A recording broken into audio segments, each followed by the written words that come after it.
Hello, everybody. Thanks for joining us here for this live stream. I just want to make sure here that the audio looks good before we get started and make sure it sounds right.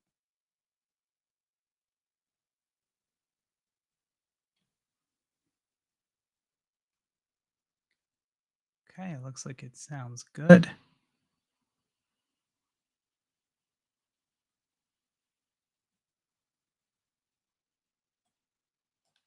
Okay. So thanks for joining us. And wanted to mention here that we are going to be giving away a $25 Amazon gift card if anyone does jump in here to the chat, kind of as an extra benefit. If you have a question or a tech related issue and you have things to ask, if you go ahead and go into the chat and send your message through, you'll be entered to win a drawing. If we have a small amount, I'll probably just use a random number generator, and we can then get you on Instagram and send you an Amazon gift card code probably within about 10 to 15 minutes after the actual um, finished recording of this stream. And so hopefully you'll join us. But I wanted to bring up a bunch of important tech news that just kind of came out and go ahead here and show you what we got here. And we'll go over some news and then we'll also talk about some of the videos that will be coming out as well as the ones that have already come out. Okay, so here we're going to switch over to a different tab.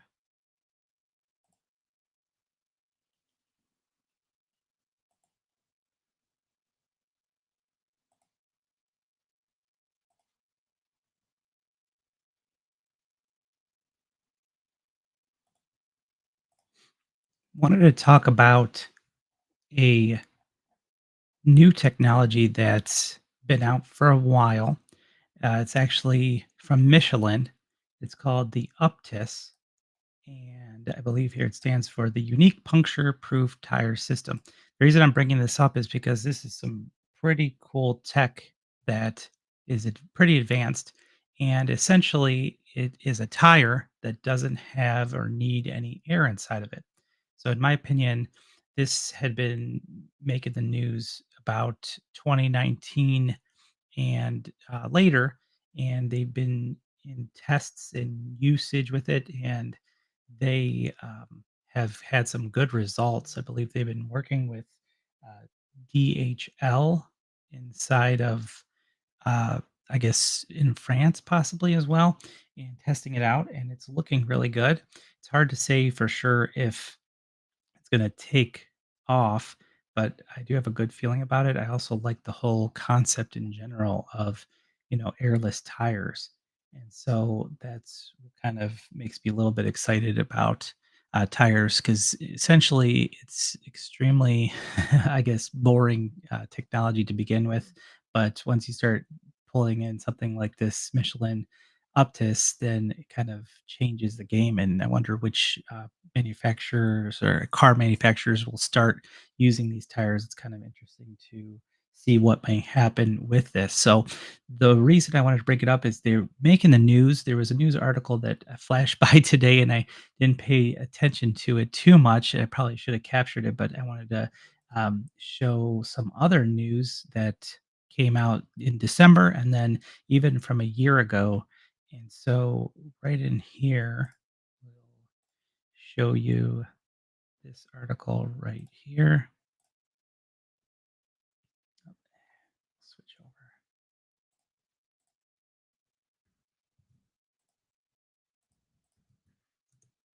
So essentially, this is the partnership with DHL was announced in January, and it looks like it may be in Singapore as well by the end of 2023. So I believe that these tests have been going really well. Once I see something like this, it makes me excited to see that because this is probably a relatively heavy I guess, device. Here's the actual article.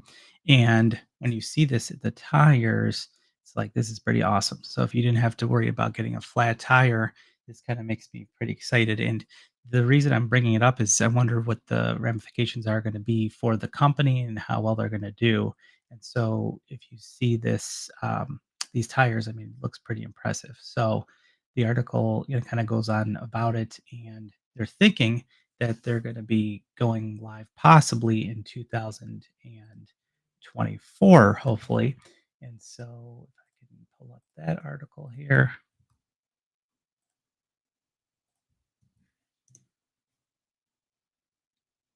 you'll see taking the air out of tires isn't a bad thing, from Stephen Moore over at Plastics Today.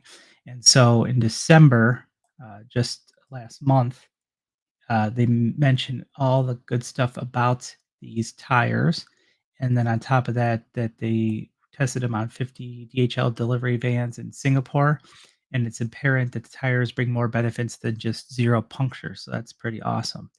And everything from the manufacturing process to the actual, wear and tear of the tire and the effects. I guess apparently it's common that a lot of tire wear and tear kind of leaves the tire and goes onto the road, and then eventually makes its way into the storm sewers and into our water supply. So it's interesting things. But uh, the point of this is that if it becomes commercially available in 2024, that makes me super excited and wanting to get these tires on my own, vehicle. And so on top of that, I guess Bridgestone is and other manufacturers are looking to also copy, or at least do similar, create similar tires. So this is some cool news. And what I was looking up to was, how would I, not that I'm giving financial advice, but I invest in that. And apparently they are over the counter stock, apparently. And so you can purchase, if you were interested in purchasing Michelin, you could purchase it over the counter, possibly through someone like Schwab online. I don't believe it's available through Robinhood, but this is one of the tickers that they have. Obviously, not financial advice, but I was very interested in looking at their stock and seeing, how well they're going to do, and it kind of makes me pretty excited. And so that kind of summarizes the information I want to talk about with the Michelin Uptis. Pretty cool stuff for sure. And now what we'll do is we'll talk about some other cool news that's out there. Right here we have information from arstechnica.com that the Pixel 8 parts store goes live and should be up for 7 more years, which is pretty sweet. So this is kind of like the opposite of the Apple mentality, although, I still use Apple devices and prefer them. But it's kind of cool that these Google device, the Pixel 8 in this case, the Pixel 8 and Pixel 8 Pro, you can get a bunch of parts from iFixit, I guess, and be able to repair your own device. So that's pretty powerful stuff that can happen, and hopefully that'll start changing the industry where you could easily repair these things rather than having to have very custom equipment or custom parts that are not available. And the same thing actually goes, in my opinion, for someone like a Tesla, or any type of repair that you can't do on your own, or you can't get done or performed by a third party. You have to go back to the manufacturer. Kind of stinks. So this type of thing is pretty nice. And on top of that, they're guaranteeing the parts are available for so many years. This is pretty awesome in my opinion. So pretty cool stuff.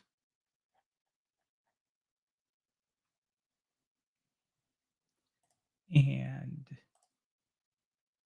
so going into some crypto news, you'll see here that Goldman is in talks with BlackRock and Grayscale to be part of the spot Bitcoin ETFs CoinDesk, on CoinDesk. So CoinDesk, through Reuters, is talking about uh, the Bitcoin ETF. So this is pretty awesome stuff. And we're looking for possibly January 10th. Let's see here. If it states it. Yep. The SEC expected to announce its decision by January 10th.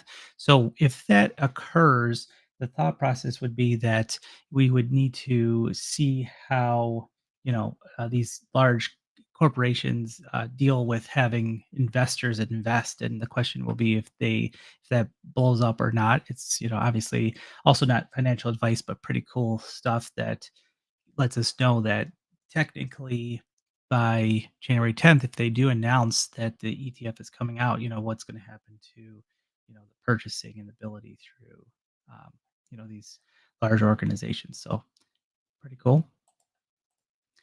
One thing that I'm super excited about, this is kind of like a lot of interesting news that came out that's pretty cool, is that SpaceX launches the first set of satellites with direct to cell capabilities. And this came out about 13 hours ago. And the cool thing with this is that it's through T-Mobile, which we recently switched from Verizon to T-Mobile for my company, and we were pretty happy with the change, with the availability and the speed. And what you'll see here now is that the SpaceX Starlink satellites went up, and they now could, or pretty soon they'll be able to provide direct signals to smartphones, and can, I guess, start with essentially, I guess, texting, you might say, or text messaging, followed by voice and data capabilities in the coming years. So that's pretty awesome stuff. So, like, if you're someplace that there's no cell coverage and you're having an issue, you need to, contact or get help, you can go ahead and send a text message utilizing a SpaceX satellite, which can communicate directly to your cell phone. So that's pretty impressive. We do have a coverage of the launch or the announcement of that event with Elon and, I guess, the president of T-Mobile. So that's a cool little watch from a few months ago, I believe. We can actually see if we can pull it up here, just so you could see where it is. Let's see if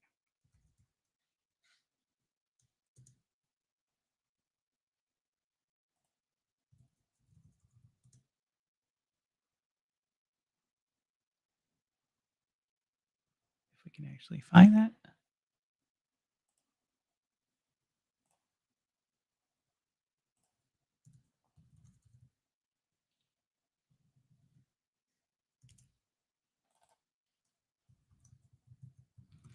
So it's all about dead zones. So we have it. It looks like the full video is right here.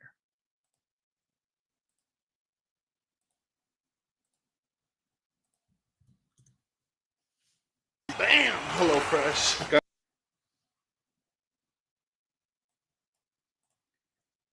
course, with the quick commercial here, but essentially, this is the video. Amazing SpaceX and T-Mobile news. Elon is getting rid of cellular dead zones. So this was from 5 months ago. So be aware of that. Uh, pretty awesome that that's going on, and they actually launched the satellites just recently. So that video is on there, but we have a short on it as well. So very cool. And another article we have here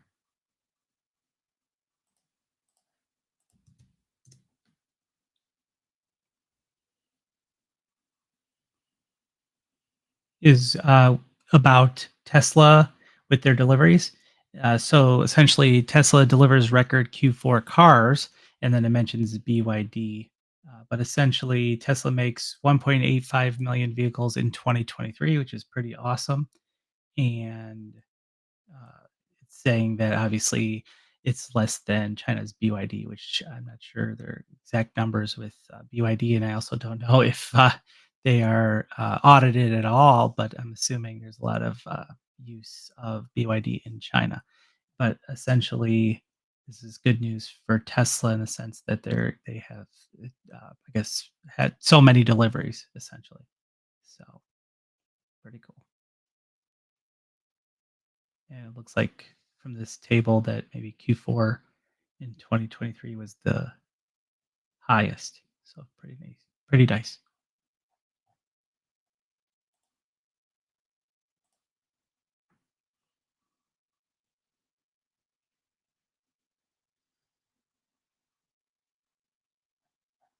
Okay, and then we're just gonna let the uh, I guess, this stream run for a little bit just to see if anyone connects, and if not, we'll wrap this up.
One more thing here that I wanted to bring up that I just recalled was that I released a recent short about the Apple Watch Ultra over at Best Buy. And the specific green Alpine Loop version of the Apple Watch Ultra, this is the Ultra One, was actually $5.99. I was able to snag one, which was awesome. So pretty cool that that was available. And it looks like today it does say unavailable nearby.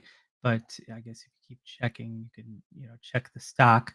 And on top of that, I guess you can also, look into different colors. I think the other ones are about, anywhere from 50 bucks, about 50 bucks more. Let's see if they're in stock. I guess a lot of them may not be in stock. Oh, that one is. Yep. So 649 for the orange Alpine loop. But essentially, I'm going to be uh, reviewing a bunch of different bands. There's some awesome bands on Amazon and third-party options out there. And with that, I'm going to make a video so I can show you what works, what doesn't, what's pretty much a good way to save money on the bands because my goal is really to find high quality bands that are not necessarily the same ones from Apple. And so I will be posting some videos on that to help you guys out and let you know what I do like. And then on top of that, with mine that I just got being the green Alpine Loop. I don't mind the color. I do like it. Technically, I did get some replacement, I guess, or I should say, uh, similarly designed ones from Amazon, and I actually like the green a little better than the other one, which I'll go over.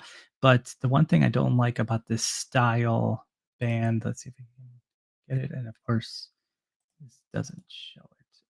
is the little hook. So this hook that's here, it is very hard to put on and off fast. I guess it's probably pretty good to kind of secure.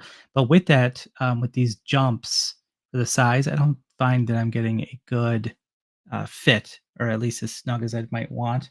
And I find that other styles are easier to, I guess, close. I guess essentially this. Let's see here. That's the Starlight. So this one obviously is the diving one that I think is pretty good. I'm gonna be testing that out soon. And then the trail loop obviously has some Velcro in it.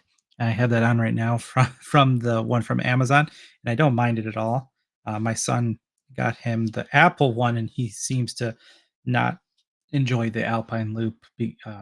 It's easy for him to put on and off, which is nice, but he does not like the feeling. He thinks it's a little rough. So I was gonna have him test the ones from Amazon and see if he likes that better than the Apple. Otherwise, it's he's more than likely gonna have to switch his watch. I guess he has the SE model. Either use something like this or use some other third party, or even I don't know if I'll have to go into the Apple store to try to check out and see what can be done with one of those, the one loop or the single loops that are just fit for his proper wrist size. So we're gonna test that out and see what works out nicely.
Okay, well, looks like we almost missed some chat here from a Twitter user. Got some information here, and what they're saying is they thought the SpaceX news was very cool. And next, he actually did put a technical question. So, do you happen to have any recommendations for cloud backup? And I guess he's got some more information. He's saying that currently he only uses Time Machine for Mac and Dropbox. And then yeah, so that's it for that question. So yeah, I would say essentially for uh, your backups, it all depends on. I guess you are using a Mac, so Time Machine is going to be really good in the sense that it'll be integrated with the system. If you get in the habit of storing all your data inside of Dropbox, that's obviously really good too. So you place your important, I guess, directories, your documents, your items on your, I guess, your local profile into Dropbox. That would be, really good as well. The key would be to have something that's going to always be running. And I haven't checked lately if you can back up using Time Machine to a cloud location, because what worries me with uh, the time machine, I'm sorry, yeah, with time machine itself, and I'll put it up right here, is that if you have it in this picture, for example, this lacy hard drive, which is what a lot of people are using with the Macs. My worry is that if you actually have, let's say, a problem with that drive, then you're going to be relying on it. And so, like you said, your question is obviously cloud backup, which is the key. And so, let's see here. So, what they tell you, yeah, it seems like for some reason I don't do too much on the Mac backup side. What I do is obviously we have many clients that use Macs, but then we will, let's say, configure a third party, solution. So Dropbox is going to be pretty awesome for it. And then they're not really saying, if you can go with Time Machine to the cloud. So the advantage with Time Machine is that you'll be able to restore your whole Mac if it had a problem. So that's pretty nice. You can essentially image the machine, and let's say your hard drive completely crashes, or let's say something major, caused it to be hosed up, and you either got a similar model or you got a new hard drive. You can obviously connect the external hard drive to the new machine, and then at that point restore it, and your machine is not only going to have the files and documents that you use, but it's going to have everything that was on that machine. In the case for Windows, we use a tool called Cronus, and the Cronus solution. Let me double check if it actually supports Mac. And so it looks like, yeah, Cyber Protect Home Office does seem to support it. So it might be something that you might want to look into as far as, when we use Acronis to back up, let's say, anything from the servers to Windows, Windows Server OS to Windows 10, Windows 11, even user machines. And then you can use it to back up directly to uh, external storage, just like you would with Time Machine. So if you're going to do that, I would just go Time Machine since it's free. But if you're going to look into the cloud portion and you want that extra step, let's say first step, I would use a cloud solution like Dropbox, OneDrive, which is through Microsoft, or any type of syncing solution where you create the document, it gets put on your machine, and then automatically synced to the cloud. That's at least better than nothing, and really good, at least for your data. Then after that, you could say the Time Machine is good. Because it's imaging the whole machine essentially and should be able to restore the whole machine back to the way it was. But the downside is local storage only. And then the third option would be some form of solution that would get you backed up to a cloud solution that could back up the whole machine. And in case of, let's say, the Acronis, home solution, we do a lot of there's a cyber protect, business version, but the cyber protect home office may be worth looking into or demoing. And then on top of that, you'll see here it says you can back up to a local driver network storage, which I would say is equivalent of Time Machine. But this is where the extra, power comes from is back up to Cronus Cloud, which means that you're going to get this offsite. The data is going to be, um, you know, the full image of your machine, and it's just going to essentially be sitting in the cloud where you can just get it, download it, and use it elsewhere. So it's pretty cool, and it's this image, this interface is pretty awesome, pretty easy, and uh, so this gives you a lot more information on it. But that's one good solution. But again, like I actually do use Dropbox and love it as well. But I do like a, you know, kind of a layered approach. I'm not just putting all my eggs in one basket. But that's a really good question. So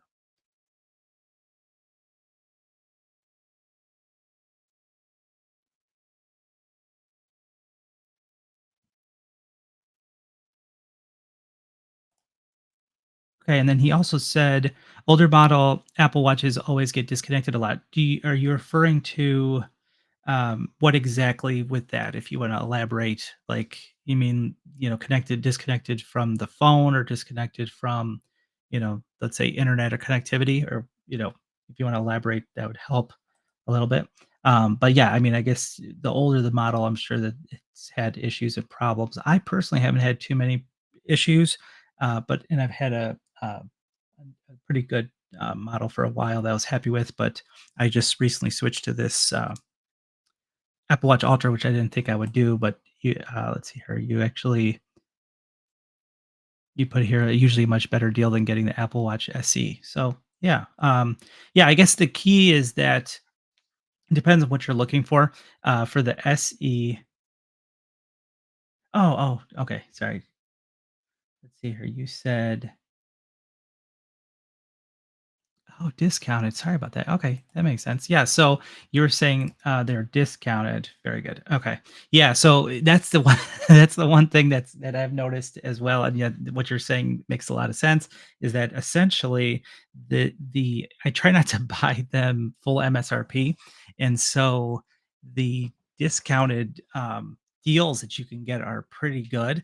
A lot of the times you go to Apple, you're not really gonna get that great of a deal, like, they'll have, let's say, some promo where you maybe get a $50 gift card or something like that, where you spend more money with them for their devices. But I noticed that like a lot on Amazon are going to be really good deals if they're available. And in this case, Best Buy had the 799 Ultra One, which I always thought that that was really high price to begin with, and even 599 is quite a bit. But for what it has and can do, it's pretty impressive and better that you can actually save that money. So saving 200 bucks is really good. Obviously the the Apple Watch Ultra 2 came out, and it's surprising that they just left the Ultra 1 at 799, which kind of blew my mind. But essentially the $200 discount is, I'll take that any day, and it's kind of nice. And what I'm doing with the next video to show is that I'm kind of showing the different bands that I got, and then on top of that I'm actually comparing the size of the Apple Watch SE to the Apple Watch Ultra, as well as I think my older model, Apple Watch. I can't remember exactly which model it is, but I don't know if it's even like a 5 or 6 or something like that. But either way, it's interesting to see the size. I thought that the Apple Watch Ultra would be too big on my wrist, and kind of pleasantly surprised that it's really good and really decent looking, in my opinion. On top of that, I was pretty impressed by the what you can actually see on the screen. It's actually much easier to read and use, and pretty powerful. And one thing I do like, and I made a video on the action button of the iPhone 15 Pro, which is pretty slick.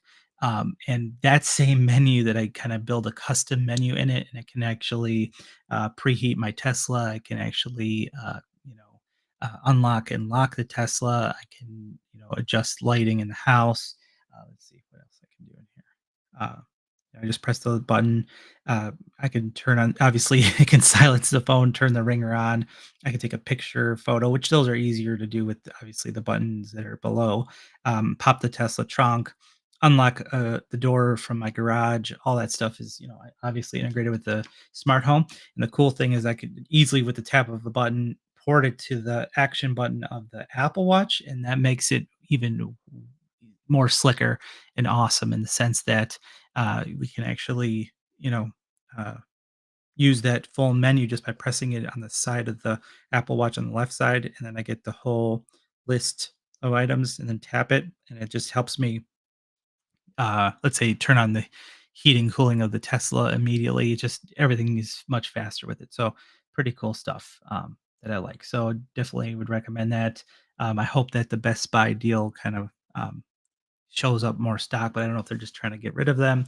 Obviously, because the Apple Watch Ultra 2 is out, which is also pretty nice. They had some nicer features, but definitely not looking to spend, $7.99. I think, if you were to get, you can buy two or three, either Apple Watch nines or some combination of the Apple Watch SE, for the same price as uh, the Ultra. So. But I appreciate those questions and details, Quentin Cruz. I don't know if you have any other questions or thoughts, but let me know. And I'm glad I clicked over here for some reason. I was not viewing the live X or Twitter, chat. So that was good that we caught you there.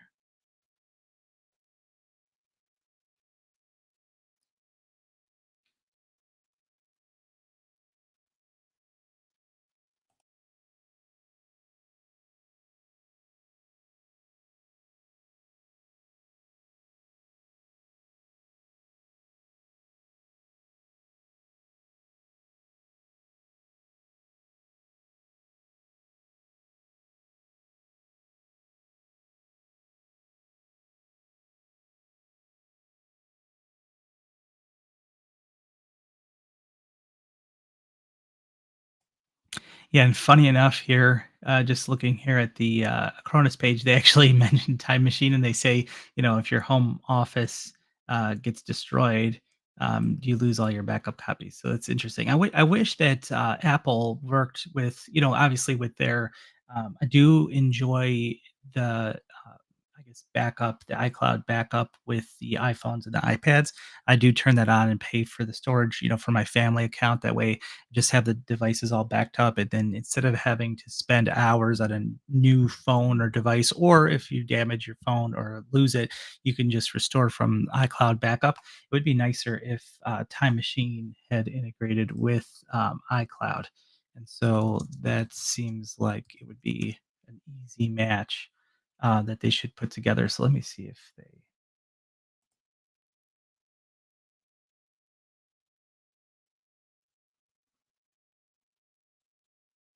Hmm. Yeah, they don't seem to.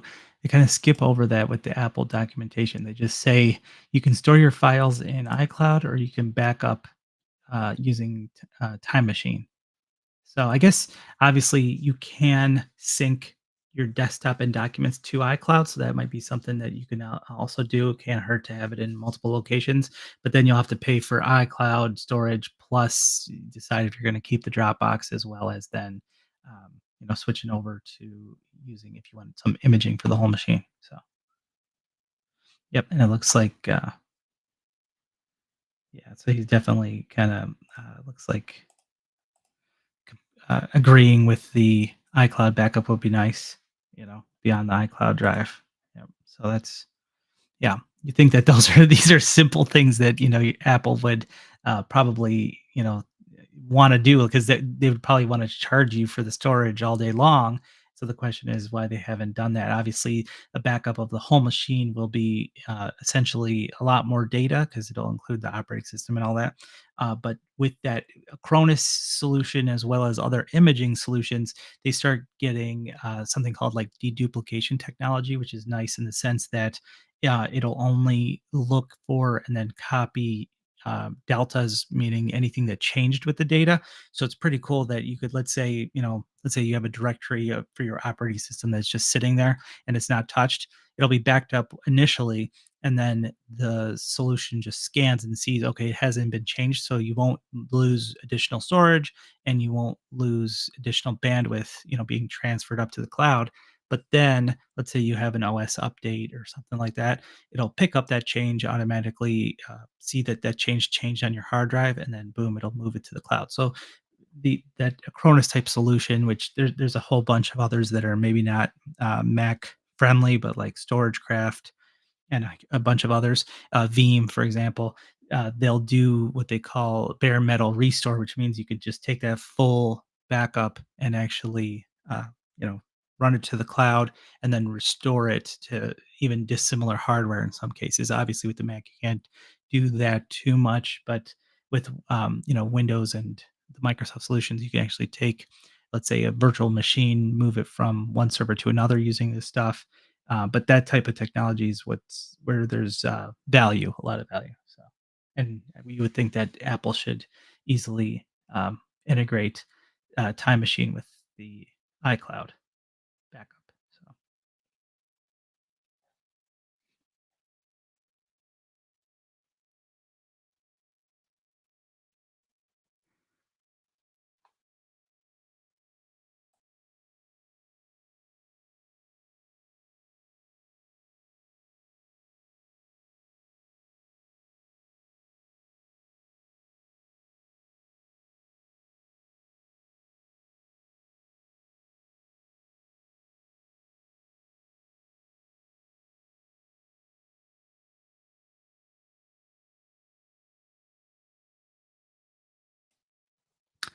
okay, so I don't know if anyone else has any questions. Let me know. If not, we'll give it maybe another minute, and then if Quentin's on there, Quentin, if you could actually, if you have your Instagram, that way I could just chat with you offline. I'd like to, have you win the gift card if there's nobody else, but we'll see. We'll give it another minute or so.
Okay, we can go ahead and call it here.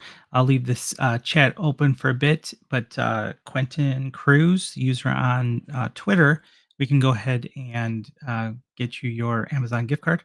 Just shoot me over. I guess I might be able to direct message you on Twitter, maybe. So that could work too. If you prefer that, let me know. That might be even easier then.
Oh, it looks like Lala Studio Pro.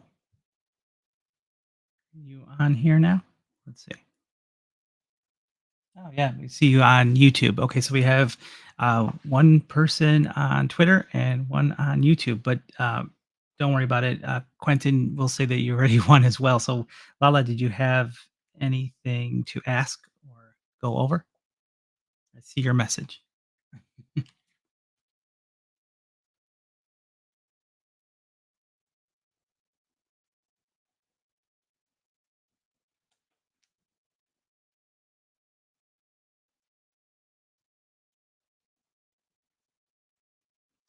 You can ask anything, actually, anything at all. We went over, I don't know if you just joined, but we went over a bunch of, I guess, news. We were talking about Tesla. We were talking about SpaceX. We were talking about some cool new tires. And actually, I can just switch to that just so you can see it.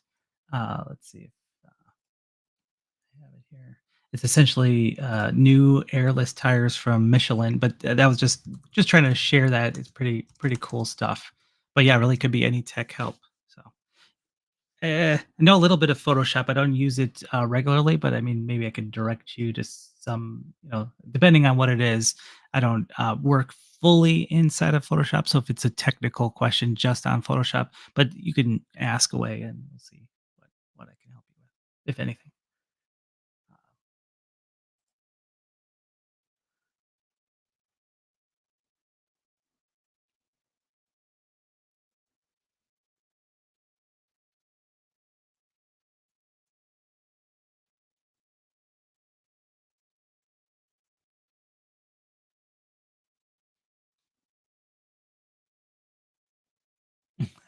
Gotcha. So you're saying that you're a graphics designer and you can make thumbnails. Oh, I gotcha. Um, Yeah, so yeah, technically, uh, we're not at the point yet where we're, kinda outsourcing them. Um, first client, you can have some samples. You're my first client. Wow. So, yeah, so well, I guess we could definitely communicate if you'd like. Let me see if I can just put this up and mm, yeah, if you have Instagram or even Twitter or just at techextranet.com, so you could send a message if you'd like. We can take that offline. First, uh, oh, okay, good. So Quentin also sent a message directly on Instagram, which is awesome. And then Lala, you could do the same thing either on Twitter or on Instagram. Just send a direct message, and we can go from there. But I thought maybe if you had a tech question, but yeah, well, we can take that offline. But sounds good. I guess that ends our live stream. Appreciate you guys for connecting and joining. And let's see here. Yeah, so on Instagram it's just at Instagram. I'm sorry, at Tech Extranet. So at and then Tech Extranet. So if you want to send a message, you can there. Again, with the thumbnails, we're not necessarily kind of outsourcing that quite yet, but we might. So I appreciate the offer. Lala Studio Pro. Okay. Have a good one, everyone. Thanks.